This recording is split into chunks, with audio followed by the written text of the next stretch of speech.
Hey, it's Meatball. And Mark. And this is the Rocker Morning Show on demand from 107.7 RKR. 107.7 RKR, it is the Rocker Morning Show with Meatball. And Mark Frankhouse. What's up, buddy? How are you doing? Doing good. Getting ready for the weekend. Yeah, man. Preparing. It's going to be busy. Sit on the couch and watch the Olympics the whole time. Good for you. Yeah. I did that last night, too, and I was just telling you a little bit ago, I might have stayed up too late. Yes. Because we don't get to watch some of the stuff in the morning because we're here. Actually, I had it on my phone yesterday. I don't know why I don't have it on already, so I don't have to watch it late at night. But I got to watch in primetime last night with the Olympics, and I looked down and I was watching like a swimming event or something. I was like, okay, yeah, I'm good on time. And then the men's basketball game started against South Sudan, and I started watching it. And then I look up. The next thing I know, it's like 11:15. I was like, oh, jeez, I gotta go to bed. So. Yep. I'm running on Olympic energy and fumes this morning. Running on American pride, and that's it. That's about it, man. But I did learn some fun stuff while watching primetime last night. Yeah. You know the situation that's going on with the surfing, right? No. They're in Tahiti, which is 10,000 miles away. They're in French Polynesia. It's 10,000 miles away from France, right? So the surfers are not living in the Olympic Village. Right. They're in Tahiti. Well, Tahiti's just a small little island. They don't have to sleep on the cardboard beds and stuff in the Olympic Village like everyone else. They have their own private cruise ship. Oh, man. Nice. That they get to stay on. So the surfers are like living the high life, man. Like they're living catered meals and everything down there in paradise in Tahiti, which is incredible.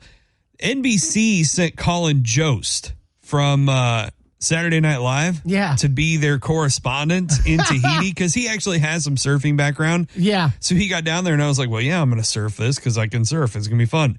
His first day there, he apparently wrecked. He completely boned it, cut his foot on the coral reef there around the island.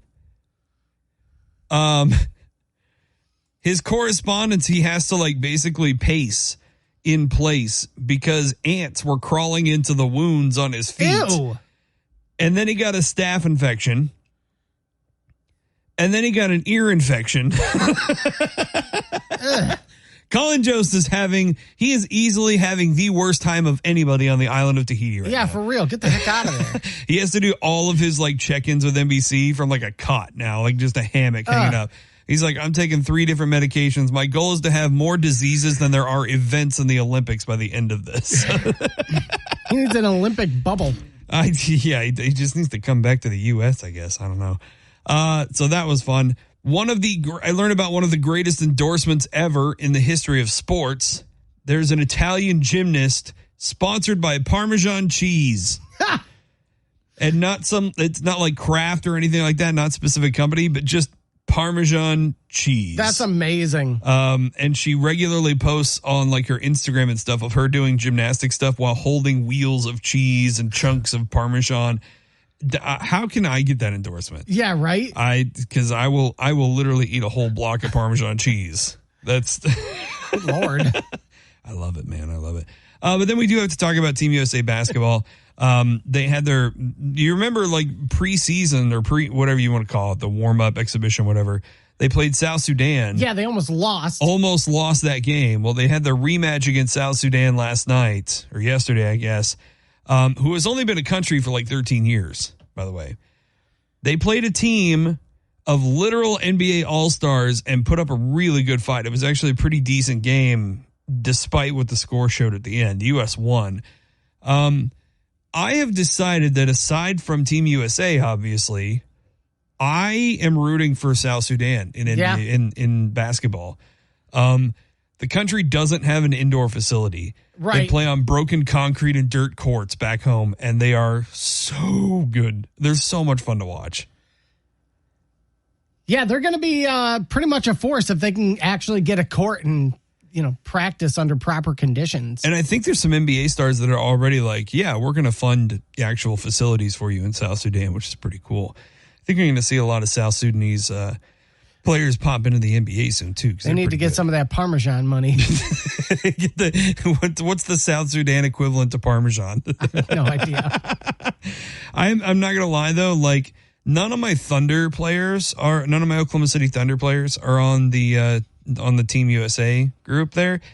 So if for some reason Team USA were to lose a game or they were to lose a medal and it was to South Sudan, I don't think I'd be that mad. Okay. Is that unpatriotic of me? Brought to you by Benedict Arnold. Well, I mean... Sponsored by Benedict Arnold. Parmesan cheese and Benedict Arnold. That's it's quite the resume. 107.7 RKR, it is the Rocker Morning Show with Meatball. And Mark Frankhouse. So when you move to a new state, it is important to know where the safe spaces are, where the safe cities are, where you can move to for yourself, your family, and all that. You know, you want to make sure that you're in the safest possible place, right? No doubt. Michigan has quite a few safe little cities in the area, within its borders. If I were to ask you, maybe even just regionally, Mark, where you thought the safest city in the state of Michigan would be, where would your guess be? Safest city in the state. And we're talking towns over 5,000 people. Gotcha. Yeah. I would definitely have to pinpoint it on the east side, I think. Okay. All right. East side of the state. I would probably say Shelby Township, maybe Sterling Heights area. Okay. Yeah, you're wrong. Okay. In fact, I only had like 200 to pick from. I know. You're about as far away from the safest place in the state of Michigan if you're over there on the east side of the state. The safest city, according to this site called Home Snacks, is actually Iron Mountain. Okay, that makes a little bit more sense because that's in the Upper Peninsula. Where there's nothing going on. Nothing but bears. Bears. But yeah, so the site Home Snacks actually collected data from the FBI and other crime reports and stuff, and basically they look through violent and property crimes as well as murders per 100,000 per capita, in communities larger than 5,000. Gotcha. Iron Mountain has a population of just over 7,000, almost 8,000 people. 0 violent crime, 0 property crime, and 0 murders per capita. And 0 people. Yeah. Well, it is kind of interesting to think, though, because, like, you have a much smaller town, so anytime one of those crimes is committed, yeah, a per 100,000 percentage type of deal, one crime would actually be worth more. Yeah. You know what I'm saying? It would officially make it the most dangerous place in the world. Right. All it would take is one crime and like, oh God, this is worse than downtown Detroit, So like it's pretty impressive that you can do that. But yeah, Iron Mountain is apparently the safest place in the entire state, which is kind of interesting. I think I drove through there a few years ago. Really pretty. It's very pretty up there in the UP. Right on the border too from Wisconsin as well. Some of the other places, though, you weren't too far off talking about East Michigan, though. Some of the other places that are on here, Thetford, Kinross, and again, a lot of these are smaller, towns and cities. Right. Oakland is on there. Grosse Ile, Gaines, Addison, River Rouge, Green Oak, and New Baltimore. I know New Baltimore. I know that area. Well, Grosse Ile, there. Yeah. And then Oakland. Those are all kind of, Detroit area communities as well. Yep. Interesting to know, all of these places are all in the UP, Central Michigan, or Eastern Michigan. No West Michigan cities whatsoever on this list. Yeah, that kind of checks out. But I'm not too surprised that Upper Peninsula cities made this list, especially because like everybody up there is very chill. Yeah, oh yeah, absolutely. They're living pretty much in a paradise. But just know, living here in West Michigan, we live hard, baby. We get to live that hard life. Yep, we're taking it. We're definitely taking it. We don't get to live amongst bears and forestry and shrubberies and quaint villages. Well, I think a lot of it has to do with the amount of construction that goes around. Because, that would make me a violent person, too. True. It's time to turn up your dials and tune out the traffic because we're playing the Daily Five on the Rocker Morning Show. testing the mental magnitude of your favorite morning monkeys on the radio. And now, your hosts for the Daily 5, Meatball and Mark Frank House. It is the Daily 5 where Mark and I ask each other questions. The other one answers. Today, Mark is asking the questions. I am answering. I got some help on the line from our old buddy, Tim. Good morning, Tim. How are you? Good morning. I'm great. Awesome, man. You got to help Meatball get 3 out of 5 questions correct. If you do, he will tie the score 2-2. If not, I will take the 3rd point and the victory for the week. Let's go, Tim. I'm ready to do this. All right. Question number 1 is sports. In which we go. Yeah. In which U.S. city is home to a giant replica of Babe Ruth's baseball bat? Is it Louisville, Kentucky, the Bronx in New York, or Pigtown, Baltimore, Maryland? Wow. Well, okay. I'd say the second one. The Bronx? The Bronx. I'm totally guessing. Did Babe Ruth use a Louisville Slugger? Everybody used Louisville Sluggers Okay, back then. yeah.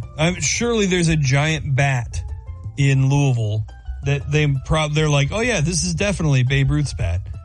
Yeah. What was the last one? Pigtown, Baltimore, Maryland. Is that where he was from? That's where he was born. That's where he was born. Okay. So place he was born, place he played baseball, place that probably made the bat that he made history with. Tim, what do you think? I'm going to stick with the Bronx. All right. I'm going to roll with Tim on this one. We're going to say the Bronx. Final answer. Bronx, final answer. It was where he made history. Louisville, Kentucky is where the giant Babe Ruth bat is. All right. Entertainment. All right. What was the first video game ever played in space? Was it Space Invaders, Tetris, or Paperboy? I would think it would have to be handheld. So I'm thinking like Game Boy game, Tim, which would be Tetris, or I think there was a Paperboy version on the Game Boy. Oh, man. Tetris seems like probably the easiest answer. Yeah, that didn't come out until... When would they have done this? Would this have been a like space shuttle, or do you think this would have been like when they were still doing Apollo stuff? Yep. And just as a reference, yeah, all 3 of those games were available on the Game Boy. All 3 were on the Game Boy? Yeah, they were all right. All 3 were handheld. Space Invaders is funny. Yeah, I would say the Paperboy? Yeah. Oh, man. Got to look for an answer. It's up to you. It's totally on you. I got the last one wrong. Oh, I'll probably get it wrong too. Tim, I'm gonna go with I'm gonna assume astronauts have a sense of humor, and I'm gonna say Space Invaders. Final answer. You were both wrong. It was Tetris. It was Tetris. Dang it! All right. Time to bounce back here, fellas. We talked ourselves out of it, Tim. All right. History. Got to run the table. Fyodor Vasilyev. Sorry. Can't even say his name. Sorry. I apologized. Fyodor Vasilyev was one of the most prolific fathers in recorded history. It's said he fathered how many children between 2 women? 87, 91, or 104? Well, I think the real MVP here are the women. No diggity. I want to say the 87. 87, 91, or 104? Holy cow. That's just unbelievable. That's absurd. Do you want a little bit of clarity? Yeah. One wife birthed 69 kids. God. One of the wives birthed 69 She the real kids. MVP. Oh, my God. What was 97? Was that 87, 91, or 104? I almost kind of want to go big or go home, Tim. Okay. I'm not going to argue it. These are tough questions today, boy. These are tough ones today. All right, let's go big or go home. Let's go 104. Final answer. You know what's crazy is Tim actually had it right. It was 87. Dang it, no! I thought I read an article about that. It was a long time ago. Well, yeah. got the point and the victory for the week. It was a tough one today, but Tim, regardless, you are going to the Arena Rock show tomorrow, and who We're going to hook knows? you up with those VIP tickets, too. Yeah. Get that VIP table. It's going to be a VIP experience for you. And, man, congratulations. We hope you have fun. And make sure to come by and get registered for the Rocker Rides as well, brother. Okay. All right, Tim, I appreciate the help, even though I should have listened to you. Yeah, we failed miserably. That's all right. I'm used to it at this point. Hey, it's beer of the week tomorrow, so you got something to look forward to. You know what? I like the way Tim thinks. You know what? And the good news is neither of you guys has to pay for 104 children. Oh, God. No! And RKR, it's a Rocker Morning Show with Mark Frankhouse. And Meatball. We're almost getting to that point, Meatball, where we're going to have to keep our eyes glued on the TV because football is going to be returning. Oh, thank God. I'm very excited because I think we're going to form our own fantasy league. Yeah, I'm excited about that. With like my family, my brothers, my dad and stuff. We're all going to, a couple of people from work here. So we're going to actually get that assembled. Big implications for the Detroit Lions, possibly. We could be hearing a chant that, well, hasn't been heard in Ford Field in a long time. Boo. Boo. Close. Oh. Sue. What? So apparently, Ndamukong Suh teased something having to do with Michigan. Ndamukong Suh was on his social media. If you open up the 1077 RKR app, you can click on the article, and I've got a link there that was captured from Ndamukong Suh's. It must be in like his Facebook shorts, Okay, or his like Instagram shorts, and it's a picture. He's on the highway, and the signs show Exit 6 Michigan Avenue, yeah, and Rotunda Drive. Okay, And it says on the picture, it says, "If you know, you know." Hashtag what up, doe. interesting. So- Interesting. I'm curious what this all has to do with his future in Michigan, because he hasn't had anything to do with Michigan since he left, and he's Right. played for like who'd he play for? The Rams, the Bucks. He won He a was in Miami for a year or two. yeah, he won a Super Bowl with the Buccaneers, Yeah. and yeah. he was Actually, most recently with the Eagles. I think he finished his career with a touchdown. Yeah.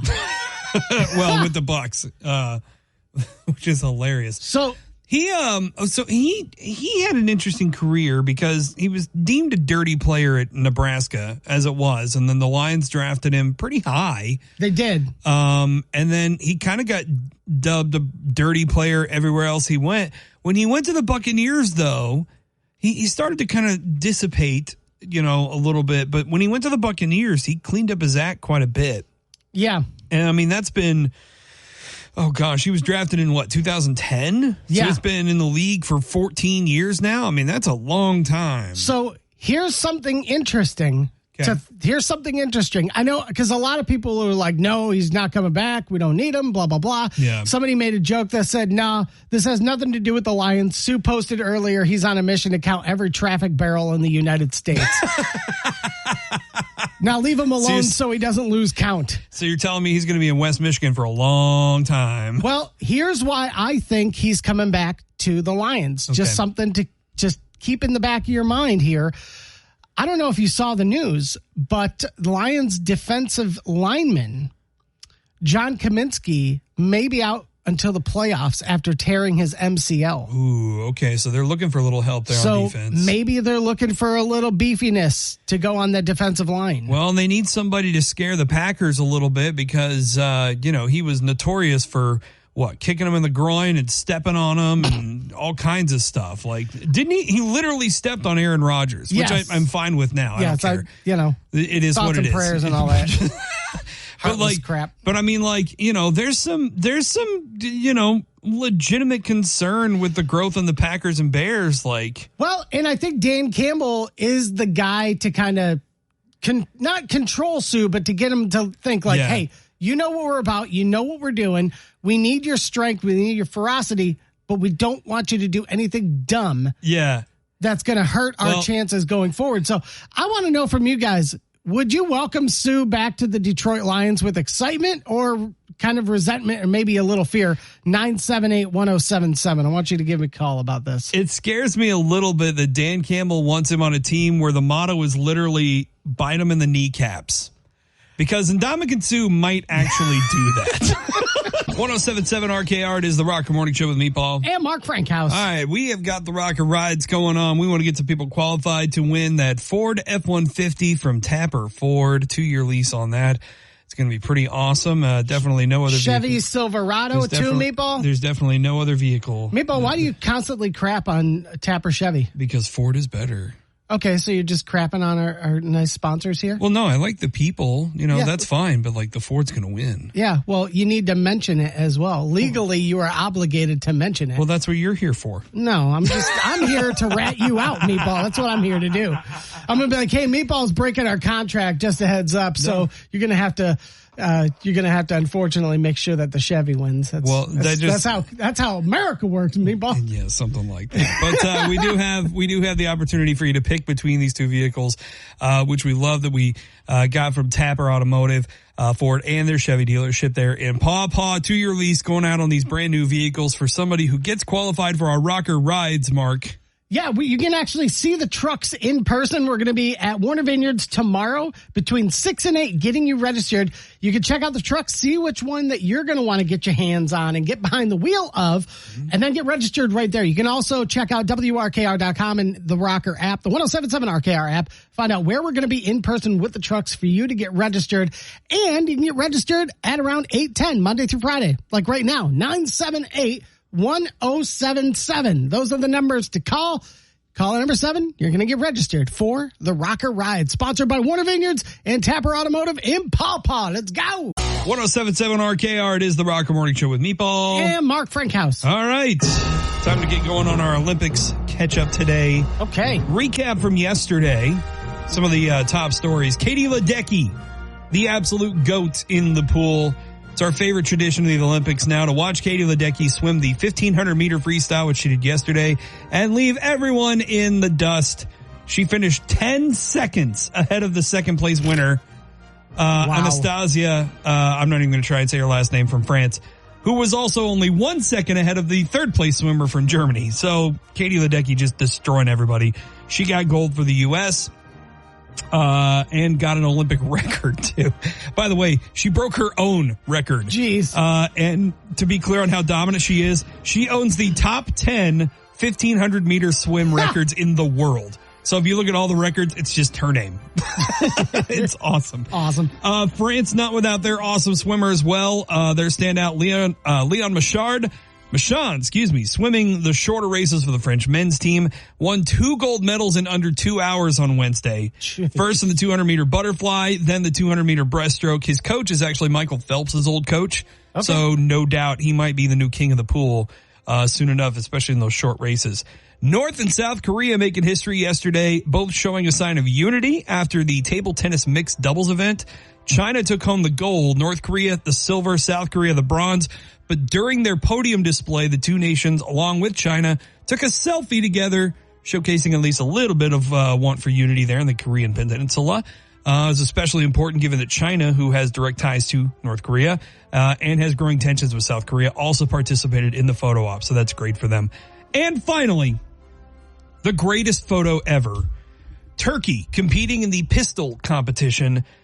Which if you've seen these things, the competitors wear these special eyeglasses that are kind of ridiculous. I was telling you, they look like the spectacles from National Treasure when they're trying to read the map and it has all the different doodads and doohickeys and stuff on them. Mm-hmm. They have blinders and ball caps and specialized lenses to avoid blur and better precision and noise-reducing ear coverings.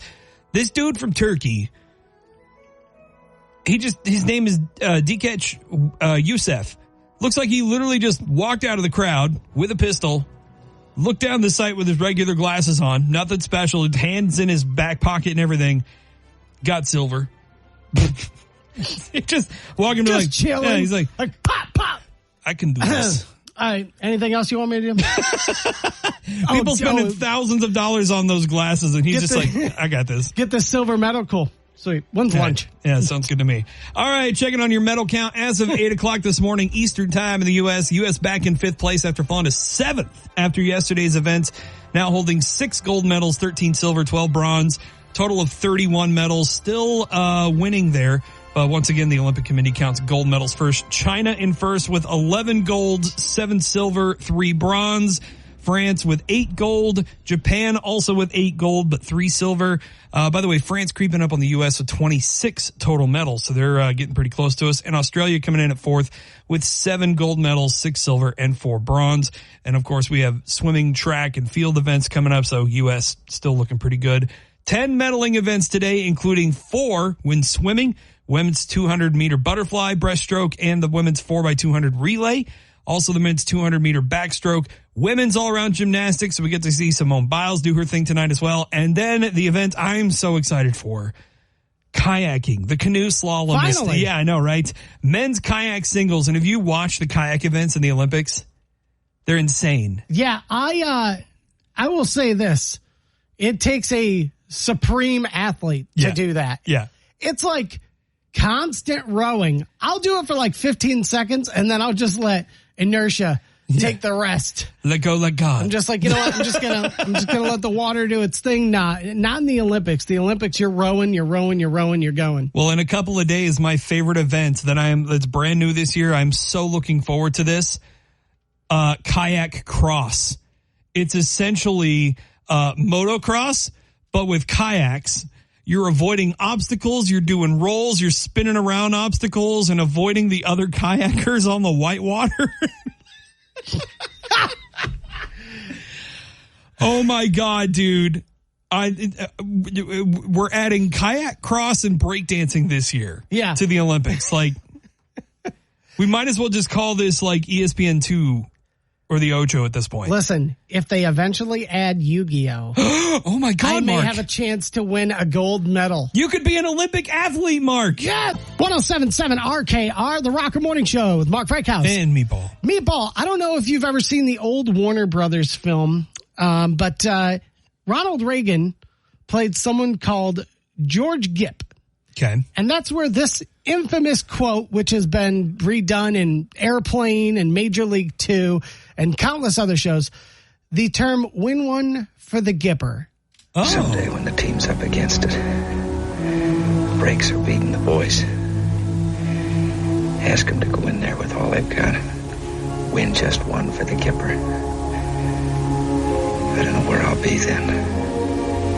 But I'll know about it. I'll be happy. Anyway. Wow. That is Ronald Reagan. The president? Yes, that was the actor Ronald Reagan playing a man named George Gipp, who is from the Upper Peninsula. So the Gipp is a real person? Yeah, the Gipper was actually from Michigan. If you open up the 107.7 RKR app, we've got a full view of this incredibly strange timeline. So that term, win one for the Gipper, or just that going into like, win this one for me, that all started. And this is an actual quote from a real person. That wasn't just a Ronald Reagan like sob movie line. Yeah, or whatever, that wasn't just a movie line. So the guy's name is George Gipp, and he lived in Laurium, Michigan in the Upper Peninsula. Okay. And this is in the Keweenaw Peninsula, in the very tippy top of the Upper Peninsula. And when he reached his late teens, he went to Notre Dame University to pursue athletics. Okay, so that makes sense then, because I've always associated the win one for the Gipper with Notre Dame. Yes. So he was actually on Notre Dame, and there's been some dispute as to how it all came down and how it all happened. But when he was 25, he contracted strep throat from pneumonia. And back then they didn't have antibiotics. They weren't really readily available. Oh. So he was pretty much on his deathbed, and he died at 25. Wow. So Knute Rockne, who was his coach, he apparently was laying in bed, and that, not necessarily verbatim, but that Ronald Reagan spot there in that film was pretty much what he said. He said, I got to go, Rock. It's all right. I'm not afraid. And then he breaks it down and says, when the team's up against it, when things are wrong and the brakes are beating the boys, blah, blah, blah, just win one for the Gipper. And that's pretty much almost verbatim what he actually said to Knute Rock. Okay. Interesting thing is Gipp passed away in 1920. 1928 is when Rockne apparently used the line, "Win just one for the Gipper." The actual Knute Rockne used that, and it helped the Fighting Irish upset the then undefeated Army team in 1928 to a 12-6 victory. Wow. So he actually did go in there and tell them to win one for the Gipper, and they won. But he did it 8 years after the fact. Yeah. How did anyone remember the Gipper? Like, no offense, because I mean, I'm sure people remember him clearly. But yeah. He was a figure down there, so they all knew. So he's like a legendary figure George then, Gipp. enough that okay. So he's very well known. He's kind of like, I would probably put him up there like with maybe Bo Schembechler of like U of M fame, Rudy. So, but Knute Rockne, this guy is actually somewhat of a legend himself. Yeah, oh yeah, for sure. Because he apparently died in the transcontinental airplane crash 3 years after he gave that speech. Yep. So it's pretty wild. But yeah, Ronald Reagan played George Gipp in this movie. It's called Knute Rockne, All-American. We got a clip on the 107.7 RKR app. And who knew the win one for the Gipper was a Youper? That's crazy. So I'm just going to say it from now on, win one for the Youper. It's basically the same. 107.7 RKR, it is the Rocker Morning Show with Meatball. And Mark Frankhouse. I don't know if you've ever had to experience this because you've lived your whole life in Michigan. Do you know about this little thing that officers have to check the tint of your windows? Have you ever seen this? Oh, yeah. It's a little thing that I don't know how it works necessarily. I'm sure it just measures the amount of light that gets through the tint that you would have on your windows. I know a lot of people in all the states that I've lived in that have gotten popped for this. Their tint is like just a little above the limit. So like, you know, in Kansas, your tint has to allow at least like 35% of light through or something to that effect, you know. And some states allow a little more and a little less, whatever. The state of Michigan stands alone as the only state that has zero requirements for some of their windows as far as tint. That is concerned. wild. Your back windows, so like your door windows in the back seats and your rear window, can be completely blacked out. That is really weird. And that's totally fine. Yeah, that's very strange. In Michigan, you can have the top, I think it's like 4 inches of your driver and passenger side windows completely blacked out. And the top of your windshield down to the AM1 line, which is that little bit of text that you see kind of off to the side of your windshield. Yeah. Has to be non-reflective, but you can basically have it blacked out all the way down there on your car. I feel like that's a safety concern. Yeah, big time. I thought they outlawed all that stuff in Michigan for some reason. Like I always thought window tinting was like illegal in Michigan. I know the ground effects are illegal. Ground effects are illegal, yes. Because my dad actually had neon purple ground effects on his old Mustang. You from can like have the early 90s. You can have them if you're sitting still. You can't have them while you're in motion or driving. Gotcha. So that's totally fine because then it's like a show car. Basically. I think they were in motion back then. Like they probably stayed on in motion, but I think they had to. He had to basically like unhook them. Yeah. But yeah, Michigan is the only state that basically has very little tinting laws. That's so wild. You almost never see an officer check the tint of your windows in the state of Michigan. Man, I wonder why that is. Of all places, like Michigan to not have any. You got to think about like around the country, you know, people buy cars and you see all types of different cars and whatnot. Like you can still stand out and have a stock, you know, Dodge Charger or whatever. Yeah. But when you're in Michigan, like this is where cars are born, basically. It's where they're manufactured. So you're going to see 6 of the exact same truck out there. Like you got to stand out somehow, I guess. Yeah, no doubt. You know, like, oh no, mine's with the blacked out windows. That's my truck. Or like just at least throw us a bone like, guys, you know how many potholes and construction we have to deal with? Right. You're really going to sweat me over some tinted windows? It does kind of make sense though, as to why Michiganders don't really give a crap about the lines on the road. Right. Because their windows are tinted so much they just can't see them. I wonder how impactful it is. I wonder how much like the tinting, it doesn't like affect the inside view, does it? I've never driven in a tinted window car. It can. So like when you're out during daylight hours and stuff, it's everything's pretty visible. My concern, because my windows are tinted a little bit on my truck. Yeah. When I'm driving around at night, it can be difficult, especially when there's no moonlight or anything, to see out some of those windows. So I can only imagine if you have a darker tint than I do. Mine's pretty light.